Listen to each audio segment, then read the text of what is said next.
अस्सलाम वालेकुम dear students, आप देख रहे हैं सैयद अली एकेडमी और हाजिर हैं हम लोग क्लास 11 बायोलॉजी के एक और नए लेक्चर के साथ।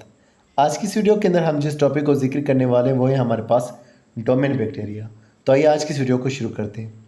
अगर हम बात करते हैं डोमेन बैक्टीरिया के हवाले से, तो डोमेन सिस्टम से पहले हमारे पास 5 किंगडम सिस्टम मौजूद था और जो डोमेन बैक्टीरिया के मेम्बर्स थे उन्हें हमने मोनेरा किंगडम के अंदर रखा हुआ था। तो इन्हीं को ट्रू बैक्टीरिया कहा जाता है। अगर इनके स्ट्रक्चर के बारे में बात करेंगे तो हो सकता है कि इनके पास सेल वॉल मौजूद हो और सेल वॉल के बाहर एक और कवरिंग मौजूद हो जिसे कैप्सूल कहा जाता है। तो कैप्सूल जो है तमाम बैक्टीरिया में मौजूद नहीं होगा, लेकिन कुछ के अंदर ये मौजूद हो सकता है। उसके बाद एक रीजन होगा जिसे न्यूक्लियर रीजन कहा जाएगा, जहाँ पर इनका सर्कुलर डीएनए मौजूद होता है। उसके अलावा इनके अंदर एक और हिस्सा भी होता है जहाँ पर इनका एक एक्स्ट्रा सर्कुलर डीएनए मौजूद होता है जिसे प्लाज्मिड कहा जाता है। उसके अलावा इसके अंदर कुछ जो हेयर लाइक स्ट्रक्चर्स होते हैं जिन्हें पिलाई जो है कहा जाता है। ये इस तरह के हेयर लाइक स्ट्रक्चर्स ये मूवमेंट में मदद करते हैं और इनको रिप्रोडक्शन में मदद करते हैं। और उसके अलावा इनके पास एक और स्ट्रक्चर भी मौजूद हो सकता है जो इन्हें मूवमेंट में हेल्प करता है, जिसे फ्लैजिलम जो है कहा जाता है। बैक्टीरिया के बारे में बात करेंगे, ये हर जगह मौजूद होते हैं, पानी के अंदर भी, ज़मीन में भी, हवा में मौजूद होते हैं और एक्सट्रीम से एक्सट्रीम इन्वायरमेंट में भी ये सर्वाइव कर पाते हैं। अब हम इनकी जनरल कैरेक्टर्स के बारे में बात करते हैं, ऐसे कैरेक्टर्स जो इन्हें आर्किया और यूकेरिया से अलग करते हैं। सेल के स्ट्रक्चर के बारे में बात करेंगे तो इनका सेल यूकेरिया से मुख्तलिफ होता है।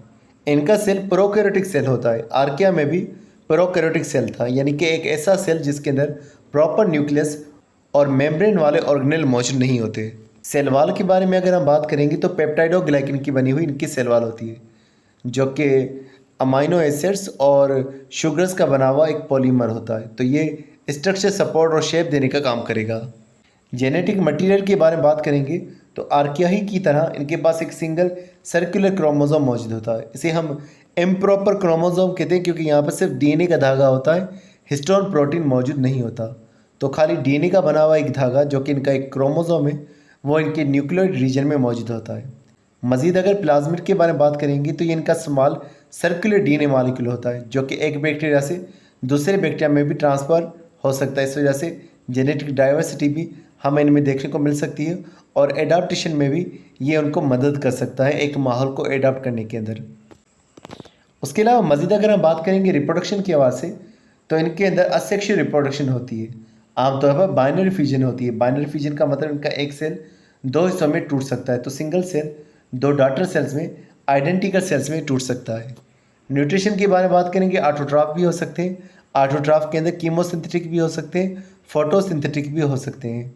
और उसके अलावा ये हेटरोट्रॉफ भी होते हैं जो कि दूसरी चीज़ों पर डिपेंड करेंगे। और हेटरोट्रॉफ के अंदर ये डिकम्पोजर होते हैं जो कि डेड ऑर्गेनिक मटेरियल को जो है ख़राब करने का काम कर रहे होते हैं। उसके अलावा अगर हम मार्फोलॉजी के बारे में बात करेंगे, मुख्तलिफ शेप के ये हो सकते हैं। ये जो है राउंड शेप के हो सकते हैं, स्फेरिकल, जिन्हें कोक्साई कहा जाता है। ये रॉड शेप के भी हो सकते हैं जिन्हें बेसिलाई जो है कहा जाता है। उसके अलावा ये कर्व्ड हो सकते हैं जिसे स्पिरुला कहा जाता है, काफ़ी ज़्यादा मुड़े हुए। और कोमा शेप के भी हो सकते हैं जिन्हें वाइब्रोज जो है कहा जा सकता है। अरेंजमेंट की बात करेंगे तो अकेले भी मौजूद हो सकते हैं, ये पेयर में भी मौजूद हो सकते हैं, जैसे कि कोक्साई का आपको पेयर नज़र आ रहा है जिसे डिप्लो कोक्साई जो है कहा जा रहा है।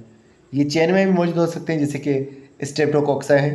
क्लस्टर में भी मौजूद हो सकते हैं जैसे कि स्टेफ्लोकोक्साई है। और उसके अलावा इनकी अलग अलग जो है अरेंजमेंट्स हो सकती हैं, स्पीशीज़ में ये अलग अलग होगा। फ्लैजिला इनके पास मौजूद हो सकती है, एक या एक से ज़्यादा फ्लैजिला हो सकते हैं। ये विप लाइक यानी कि एक चुंबक के जैसे स्ट्रक्चर्स होते हैं। घोड़े को मारने के लिए चुंबक जो है इस्तेमाल की जाती थी, तो उसके जैसे ये स्ट्रक्चर हो सकते हैं जो इनको मूवमेंट में हेल्प करेंगे। इसी तरह से पिलाई और फेम्ब्राई के बारे में जिक्र किया जा रहा है। तो ये छोटे से हेयर लाइक स्ट्रक्चर मौजूद हो सकते हैं। ये अटैचमेंट का भी काम कर सकते हैं और जेनेटिक मटेरियल के एक्सचेंज का भी काम कर सकती है। मिसाल के तौर पे ये एक बैक्टीरिया में ये अपना प्लाज्मिड दूसरे बैक्टीरिया में दाखिल करना चाहता है, तो पिलाई के ज़रिए से ये डीएनए जो है इनका ट्रांसफ़र हो सकता है। और फेमराई छोटे से हेयर लाइक स्ट्रक्चर्स हैं जो अटैचमेंट में इनको मदद कर सकते हैं। रेस्पिरेशन की बात करेंगे तो ये ऑब्लिगेट एरोब्स भी हो सकते हैं, यानी कि ऑक्सीजन के बगैर ज़िंदा ना रह सकते हों। ये ऑब्लिगेट एनारोब भी हो सकते हैं, यानी कि बिल्कुल ऑक्सीजन की गैर मौजूदगी में ज़िंदा रहने वाले।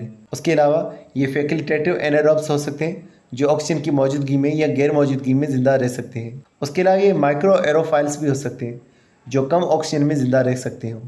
यहाँ पर ये एरोटॉलरेंट एनारोब्स भी हो सकते हैं, ऐसे ऑर्गेनिज्म जो कि बिल्कुल ऑक्सीजन को बर्दाश्त ना कर सकते हों।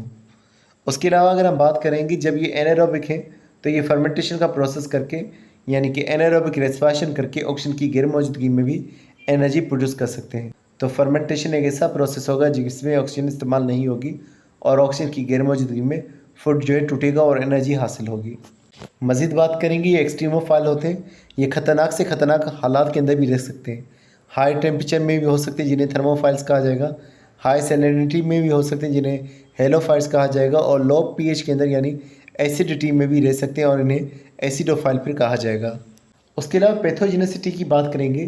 पैथोजेनिसिटी का मतलब है कि एक ऐसी प्रॉपर्टी जिसके नतीजे में ये पैथोजिन साबित हो रहे हैं। पैथोजिन उनको कहा जाता है जो बीमारी फैलाते हैं, तो ये बीमारी फैलाने वाले भी होते हैं। इंसानों में बीमारी कर सकते हैं, जैसे कि माइकोबैक्टीरियम ट्यूबरकुलोसिस का लिखा हुआ है जो कि टीबी की बीमारी काज कर रहा है। इसी तरह से एनिमल्स के अंदर सैल्मोनेला जो है वो मौजूद है जो कि उनके अंदर एक बीमारी काज कर सकता है जिसके अंदर उनकी फिर डेथ भी हो सकती है। तो पेट के ये प्रॉब्लम कर रहा है। प्लांट्स के अंदर ज़ैंथोमोनास कैम्पेस्ट्रेस का जिक्र किया जा रहा है जो कि निशान भी कर देता है और उसके अलावा वेंस वगैरह को भी ब्लॉक कर देता है।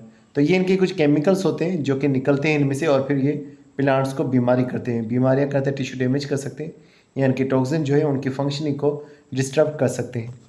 सिम्बायोसिस में भी ये रह सकते हैं। सिम्बायोसिस का मतलब है कि ये म्यूचुअल एसोसिएशन बना करके रहेंगे।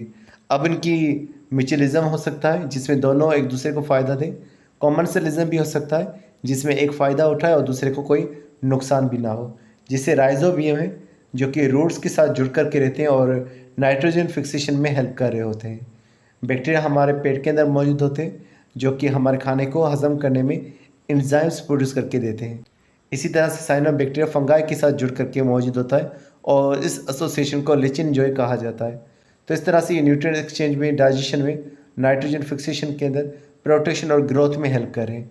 लिचिस के अंदर जब बैक्टीरिया और फंगाई मौजूद है तो बैक्टीरिया खाना बना करके दे रहे हैं और फंगाई जो है वो पानी वगैरह को, न्यूट्रिएंट्स को एब्जॉर्ब करके दे रहे हैं।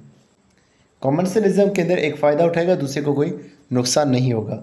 तो बैक्टीरिया हमारे स्किन में मौजूद है, बैक्टीरिया को खाना और शेल्टर मिल रहा है लेकिन हमें कोई नुकसान नहीं हो रहा। बैक्टीरिया हमारी ओरल कैविटी में मौजूद है, हमारे खाने में मौजूद जो केमिकल्स हैं उन्हें वो डाइजेस्ट कर रहे हैं, तोड़ रहे हैं, लेकिन हमें नुकसान नहीं हो रहा। इसी तरह से बैक्टीरिया एनिमल के अंदर भी मौजूद है लेकिन उनको नुकसान नहीं पहुँचा रहे, तो इसे कॉमर्शियलिज्म कहा जाएगा।